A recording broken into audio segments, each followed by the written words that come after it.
तो बेसिकली अगर हम बात करें गोल्जी एपरेटस में 3 तरह की चीजें हो रही है यहाँ पर स्ट्रक्चर में। एक तो हो गया हमारे सिस्टर्न, दूसरे हो गए हमारे वैक्यूल्स कह सकते हैं जिसको हम गोल्जियन वैक्यूल्स भी कह सकते हैं, और थर्ड होते हैं वेसाइकल्स। तो यहाँ पर मैंने आपको उस दिन इसी वीडियो में बताया था कि वैक्यूल्स जो होते हैं वो कैसे होते हैं। तो वैक्यूल्स का एरिया आपको ऐसे याद रखना है कि जो आसपास सर्कल्स जैसे है ये वैक्यूल्स है, ठीक है, इनको वैक्यूल्स याद कर सकते हो, आप समझ सकते हो। उसके बाद गॉल्जियन वैक्यूल की अगर कोई बात करे तो वो जो इसी में फिट हुए दिखाई दे रहे हैं सर्कल्स, वो गॉल्जियन वैक्यूल्स हो जाएंगे। उसके बाद ये जो फोल्ड्स जैसे हैं इनको हम कह सकते हैं ये सिस्टर्नी है, सिस्टर्नी, ठीक है। और उसके बाद इस तरफ जो सर्कल्स है उनको हम वेसाइकल्स कह सकते हैं।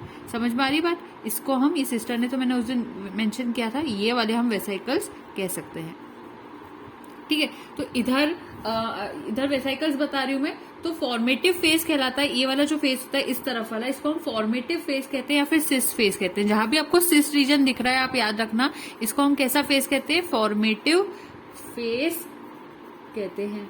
उसी के अगर हम कॉन्ट्रारी बात करें तो ये वाला जो साइड होता है जिसको हम ट्रांस रीजन कहते हैं, ट्रांस रीजन को हम मैच्यूरेशन फेज भी कहते हैं, मैच्यूरेशन फेज भी कहते हैं, ठीक है। तो ये मैच्यूरेशन फेज हो गया और ये फॉर्मेटिव फेज हो गया। और ये वाला जो साइड होता है नीचे, ये आपका मैंने उस दिन बताया था कॉन्वेक्स साइड होता है और ये कॉनकेव साइड होता है, ये दोनों डिफरेंट होते हैं। कॉनकेव साइड जो होता है वो टूवर्ड्स प्लाज्मा मेम्ब्रेन होता है, टूवर्ड्स प्लाज्मा मेम्ब्रेन, ये याद रखना, ये प्लाज्मा मेम्ब्रेन की तरफ पाया जाता है कॉनकेव साइड। और जो कॉन्वेक्स साइड होता है वो न्यूक्लियर मेम्ब्रेन के टूवर्ड्स पाया जाता है, टूवर्ड्स न्यूक्लियर मेम्ब्रेन।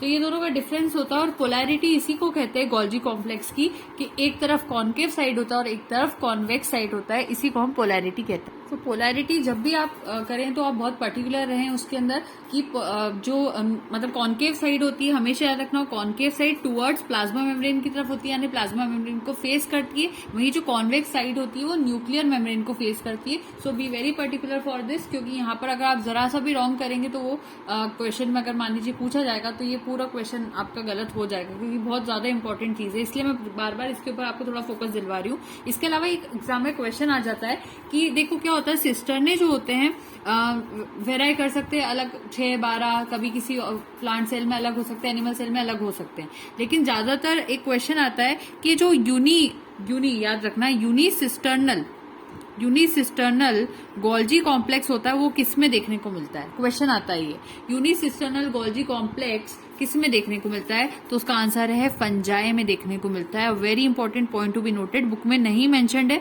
मैं आपको एक्स्ट्रा में बता रही हूँ, इसलिए याद रखना इसको। यूनिसिस्टर्नल जो गोल्जी कॉम्प्लेक्स होता है वो फंजाई में देखने को मिलता है, हमेशा याद रखना इस बात को। अब स्ट्रक्चर के ऊपर कुछ स्टेटमेंट्स लिखे हुए हैं, हमारे पास टेक्स्ट लिखा हुआ है, हम देख लेते हैं। इलेक्ट्रॉन माइक्रोस्कोप में गोल्जी एपेरेटस में 3 तरह के मेम्ब्रेन बाउंड स्ट्रक्चर्स होते हैं, सिस्टर्ने जिसको कैनाल्स कह सकते हो, वेसाइकल्स, और थर्ड होते हैं लार्ज वैक्यूल। तो आगे क्या लिखा है, गोल्जी सिस्टर्ने जो होते हैं, ये सिस्टर्ने जो होते हैं ये पैरेलल में अरेंज्ड होते हैं, आपने डायग्राम में अभी देखा भी था, फोल्ड जैसे जो थे, और सेपरेटेड होते by a space of 200 angstrom to 300 angstroms and are often arrange concentrically with a convex and concave face. The convex side of Golgi body facing the endoplasmic reticulum is forming, और proximal face, हम उसको ये याद रखना पूरा statement, इसको proximal face कहते हैं। And concave face of Golgi bodies are towards the cell membrane is called the releasing और distal face of the Golgi complex. देखो यहाँ पर एक चीज ये भी याद रखना है आपको कि ये जो यहाँ पर फॉर्मेटिव फेस है, यहाँ से प्रोटीन सिंथेसिस अगर शुरू होता है तो धीरे धीरे वो ऐसे ट्रांसफर होकर यहाँ से जब जाता है तो प्रोटीन का फॉर्मेशन हो जाता है। तो यहाँ से शुरुआत होती है रॉ मटेरियल्स की और यहाँ पर पूरा प्रोडक्ट बनकर इस एरिया से निकल जाता है। तो ये पूरी प्रोसेस होती है इसके फॉर्मेशन की, और यहाँ पर कैसे होता है वो भी आप देखते ही हैं। So Golgi is a stack of membrane enclosed sac usually located in the cell between the ER and the plasma membrane, ठीक है, ईआर और प्लाज्मा मेम्ब्रेन के बीच में पाया जाता है। The stack which are closest to the ER are called cis Golgi and the stack which are farthest from ER and closer to plasma membrane are called trans Golgi. इसी को अभी मैंने बताया था कि प्लाज्मा मेम्ब्रेन के पास जो होता है हम उसको कॉनकेव वाला साइड कहते हैं, और जो न्यूक्लियर मेम्ब्रेन के पास होता है हम उसको कॉन्वेक्स वाला साइड कहते हैं, ठीक है। वही चीज को यहाँ पर भी मेंशन कर दिया गया। अब फंक्शंस की बात करते हैं, मैं थोड़ा एडजस्ट करूंगी कैमरा। सो फंक्शंस में पहले फंक्शन की अगर मैं बात करती हूँ तो यहाँ पर लिखा हुआ है कि पैकेजिंग में हेल्प करता है। So Golgi apparatus act as a site of storage for the newly synthesized materials within the cell and it forms a packaging system for protein secretion Golgi perform the function of processing of molecules secreted by ER. The packaging of molecules is done in according to the final destination. Sorry, तो पहला point तो packaging function हो जाता है। एक function इसका next page पे लिखा हुआ भी है सिक्रीशन का, तो मैं आपको बताती हूँ। देखिए सिक्रीशन में पहले थोड़ा वहां पर जगह नहीं रहेगी, तो मैं यहाँ पर कुछ एडअप करना चाह रही हूँ, इसलिए मैं यहीं पर सिक्रीशन के बारे में बता रही हूँ। सिक्रीशन कैसे करता है गोल्जी बॉडी, तो याद रखना पॉलीसेकेराइड्स का सिक्रीशन करता है। किसमें? इन गॉबलेट सेल्स। उसके अलावा ये कोलेजन का सिक्रीशन करवाता है इसके अंदर, कनेक्टिव टिश्यू के अंदर। उसके अलावा ये प्रोटीन का भी सिंथेसिस करवा देता है गोल्जी कॉम्प्लेक्स। किसके अंदर? एसाइनल सेल्स या एकिनल भी बोलते हैं, ACINAL, साइनल सेल्स ऑफ पेनक्रियास, ये भी करवाता है।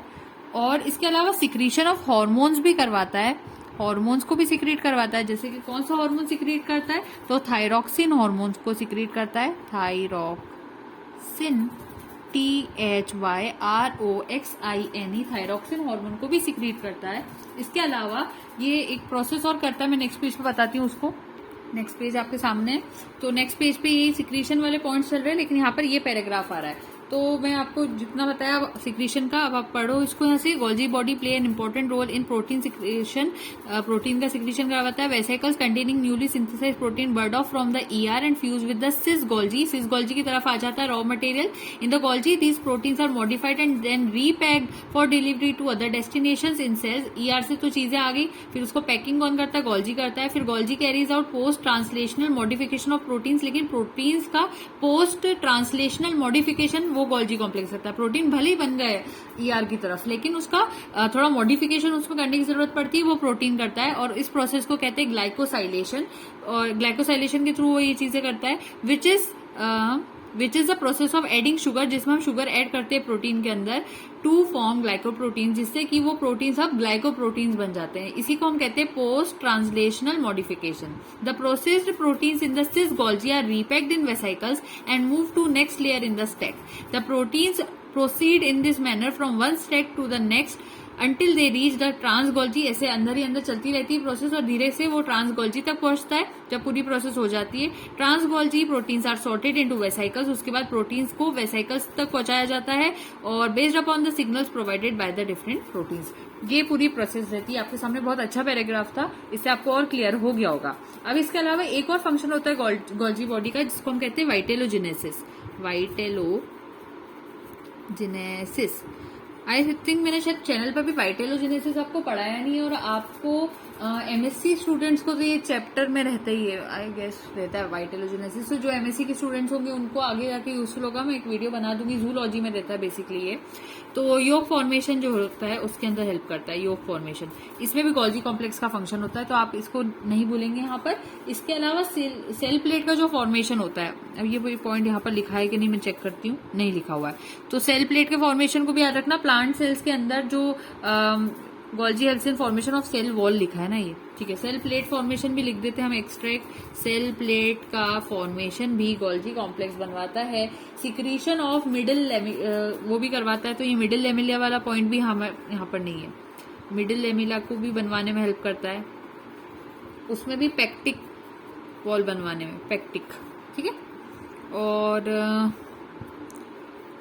Acrosome in the mammalian spermatid आ गया। फिर site of formation of primary lysosome में बहुत सारे एंजाइम्स भी बनाता है, जैसे कि glycoside transferase, thiamine, pyrophosphatase have been localized in the Golgi apparatus. ये सारी चीज आ जाती है इसमें। फिर एक डायग्राम यहाँ पर है आपके सामने कि ये कैसे वर्क करता है, तो आप वर्क समझ सकते हो इसका। यहाँ से एंडोप्लाज्मिक रेटिकुलम है, ये गोल्जी एपरेटस है, इसके पास चीजें आ रही है, फिर ये यहाँ से फॉर्म करके बाहर पहुंचा रहा है। लाइसोसोम भी दिखाई दे रहे हैं, दूसरे ऑर्गेनल्स का, ओल्ड ऑर्गेनल्स का ब्रेकडाउन भी दिख रहा है। तो एक अच्छा डायग्राम है ओवरऑल। अच्छा, आपको अब यहाँ पे एक इंटरेस्टिंग फैक्ट बता देते हैं। क्या होता है, ये जो ग्लाइकोप्रोटीन्स होते हैं ना स्टूडेंट्स, जब किसी में ऑर्गन का डोनेशन हो रहा होता है, फॉर एग्जांपल किसी इंसान की किडनी को मतलब किडनी या आईज भी डोनेट होती है। फॉर एग्जांपल आईज का एग्जांपल लेते हैं, आईज डोनेट कर रहा है कोई इंसान, किसी की डेथ हो गई, उसने उसके आईज डोनेट करी और किसी रेसिपिएंट के पास वो लगाई जा रही है, लेकिन कभी कभी वो आईज उसके अंदर वर्क नहीं कर पाती, प्रॉब्लम आती है। अब वो क्यों प्रॉब्लम आती है? क्योंकि हर इंसान का अपना एक खुद का ग्लाइकोप्रोटीन होता है। तो अगर ग्लाइकोप्रोटीन मैच नहीं करता, बहुत हद तक मैच नहीं करता दो इंसानों का, तब तक उसको ऑर्गन ऑर्गन डोनेशन नहीं हो पाता। तो ग्लाइकोप्रोटीन जो होते हैं इनका फंक्शन ही होता है, ये जो ग्लाइकोप्रोटीन्स होते हैं इनका फंक्शन ही होता है कि ये सेल आइडेंटिफिकेशन करवाते हैं। क्या करवाते हैं? सेल आइडेंटिफिकेशन करवाते हैं। देखो ये छोटी छोटी चीजें होती है स्टूडेंट्स, ये आपको हर टीचर शायद बताने में, क्योंकि ज्यादातर क्या होता है स्कूल कॉलेजेस में सिलेबस कंप्लीट करने पर फोकस किया जाता है, लेकिन अभी मैं यहाँ पर मुझे सिलेबस कंप्लीट करना तो है, लेकिन फिर भी मैं फ्री हूँ इसमें कि मुझे क्योंकि डेट्स नहीं पता होती आप सभी की एग्जाम की, तो मैं कोशिश करती हूँ जितने पॉइंट्स यहाँ पर कवर कर पाऊँ बायोलॉजी को इंटरेस्टिंग बनाने में, वो सब मैं यहाँ पर एडअप करती जाती हूँ। अच्छा एक और बात बताते हैं यहाँ पर आपको कि ये जो एक्रोसोम होता है ये क्या करता है? स्पर्म्स में जो एक्रोसोम होता है इसका फंक्शन होता है कि ये स्पर्म लाइसिन को सिक्रीट करे। मैं इसको एरो बना के ऊपर लिख देती हूँ, स्पर्म लाइसिन का वर्ड, स्पर्म लाइसिन जो होते हैं लाइसिन, स्पर्म लाइसिन को सिक्रीट करता है ये एक्रोसोम। अब स्पर्म लाइसिन क्या होते हैं? ये जो एग की ओवम की मेम्ब्रेन होती है ना, सेकेंडरी oocyte की मेम्ब्रेन को डिसॉल्व करने में हेल्प करता है, उसको हम कहते हैं स्पर्म लाइसिन। पर एक और बात यहाँ पर आपको बताती हूँ, क्योंकि अब आ ही गए हैं हम ग्लाइकोप्रोटीन्स तक, तो एक चीज होती है कि ग्लाइकोप्रोटीन्स और ग्लाइकोलिपिड्स में बहुत स्टूडेंट्स को कंफ्यूजन होता है, अलग से डाउट पूछते हैं मुझसे, मैं यहाँ पर लिख के बताती हूँ आपको कि क्या डिफरेंस होता है। अगर प्रोटीन के साथ आप कार्बोहाइड्रेट्स को मिक्स कर रहे हो, प्रोटीन के साथ अगर आप कार्बोहाइड्रेट्स का कॉम्बिनेशन बना रहे हो, तब उस चीज को हम कहते हैं ग्लाइकोप्रोटीन। समझना बात को, ग्लाइकोप्रोटीन। वहीं अगर आप यहाँ पर लिपिड्स के साथ कार्बोहाइड्रेट का कॉम्बिनेशन बना रहे हो, तब उसको हम कहते हैं ग्लाइकोलिपिड्स। बहुत सारे स्टूडेंट को कंफ्यूजन होता है, हमेशा कंफ्यूजन में ही रहते हैं कि क्या डिफरेंस होता है। अब यहाँ पर ग्लाइकोप्रोटीन का काम हमेशा क्या होता है? सेल आइडेंटिफिकेशन में आता है। जब तो मैंने आपको बताया ऑर्गन जब ट्रांसप्लांट हो सकता है, डोनर और वो रेसिपिएंट वाला जो स्टोरी सुनाया वही होता है सेल आइडेंटिफिकेशन। उसके अलावा ग्लाइकोलिपिड्स की अगर हम बात करते हैं तो इसका काम होता है प्रोटेक्शन करना, ठीक है। तो ये दोनों का डिफरेंस होता है। उसके बाद ये जो प्राइमरी लाइसोसोम्स होते हैं ये कौन से होते हैं? तो इसको प्राइमरी इसलिए कहा जाता है क्योंकि इसमें इनएक्टिव एंजाइम्स होते हैं। इनएक्टिव एंजाइम्स जिसमें होते हैं उसको हम कहते हैं प्राइमरी लाइसोसोम्स, ये भी याद रखना। इसके अलावा मैं आपको एक सिस्टम पढ़ाऊंगी, बुक में वो भी मेंशन नहीं है, GERL सिस्टम कहते हैं, उसका एक वीडियो में एक्स्ट्रा लेकर आपको बताऊंगी। तो GERL सिस्टम में भी गोल्जी कॉम्प्लेक्स का बहुत रोल प्ले होता है। तो GERL गर्ल सिस्टम, बस आई की जगह ई याद रखना। गर्ल सिस्टम में आपको पढ़ाऊंगी, उसमें भी गोल्जी कॉम्प्लेक्स का बहुत रोल प्ले रहता है। और एक चीज और होती है, जैसे कि माइटोकॉन्ड्रिया को हम power house of the cell कहते हैं, उसी तरह से गोल्जी कॉम्प्लेक्स का एक और नाम होता है, उसको कहते हैं डायरेक्टर ऑफ मैक्रो मॉलिक्यूल्स। एक मिनट, सॉरी दिखाई नहीं दे रहा होगा आपको। डायरेक्टर ऑफ मैक्रोमोलिक्यूलर कर देते हैं, काम करते हैं मैक्रोमोलिक्यूलर ट्रांसपोर्ट इन द सेल, इसको हम कहते हैं गोल्जी कॉम्प्लेक्स। समझ में आ रही बात? ये सारी चीजें आपको याद रखना है, जितनी मैं एक्स्ट्रा बता रही हूँ सब याद रखना है। अब मैंने यहाँ पर ये तो आपको बता दिया कि यहाँ सिक्रीशन होता है, पर क्वेश्चन उठता है कि सिक्रीशन कैसे होता है। अगर उस पर क्वेश्चन पूछ ले तो सिक्रीशन में हमेशा याद रखना, सिक्रीशन डिफ्यूजन के थ्रू होता है या फिर रिवर्स पिनोसाइटोसिस के थ्रू होता है, PINOCYTOSIS। मैं सारा बुक में लिख इसलिए देती हूँ कि ये पॉइंट्स यहाँ पर इंक्लूड हो जाए। आप लोग अगर साथ में फ्लैश कार्ड्स टाइप कुछ बनाते हो तो आपके लिए वो ज्यादा अच्छा होगा, क्योंकि बुक बहुत ज्यादा होश-पॉश हो जाती है। लेकिन मैं जब खुद पढ़ती थी तब भी मेरा यही रहता था कि बुक में अगर सारी चीजें हमें एडप्ट करने की कोशिश करते हैं तो एक ही चीज में हमें सब कुछ मिल जाता है, तब रिविजन करना हमारे लिए आसान हो जाता है। तो मैं सब कीवर्ड्स लिखते जाती हूँ, मेरा तो ये रहता है। लेकिन कुछ को ऐसा लगता है कि नहीं, नीट एंड क्लीन वे में पढ़ाई करना है, और वैसे नीट एंड क्लीन में ही करना चाहिए, बट स्टिल अभी मेरी बुक में तो हो गया, आप लोग देख लीजिएगा आपको कैसे सही लगता है।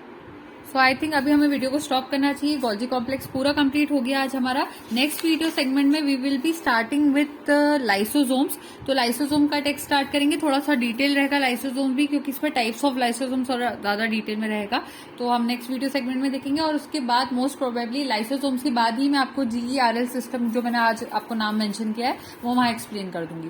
सो thank you so much and don't forget to like, share and subscribe. अगर आप लोग लाइक भी करते हैं वीडियो को तो मुझे भी मोटिवेशन मिलता है कि आप लोगों को वीडियोस अच्छी लग रही तो एक लाइक का बटन वीडियो के ठीक नीचे होता है, उसको वहां पर प्रेस कर सकते हैं। काफी स्टूडेंट समझते हैं जब हम कमेंट करते हैं साइड में एक लाइक का ऑप्शन होता है, वहां लाइक करना तो ठीक ही है, लेकिन वीडियो के नीचे जो लाइक बटन होता है आप उसको वहां पर लाइक करेंगे तो मुझे भी मोटिवेशन मिलेगा। एंड शेयर भी कीजिए आपके फ्रेंड्स के साथ, जितने ज्यादा व्यूअर्स होते हैं उससे ज्यादा हमें ऐसा लगता है कि शायद ये वाले टॉपिक्स ज्यादा इंटरेस्टिंग है, तो उसी को हम फिर बनाने की कोशिश करते हैं। इसलिए ज्यादा से ज्यादा शेयर भी कीजिए, लाइक भी कीजिए और सब्सक्राइब भी कर लीजिए। जब भी वीडियो न्यू अपलोड होगा तो आप वहां पर नोटिफाइड हो जाएंगे उससे। सो थैंक यू सो मच।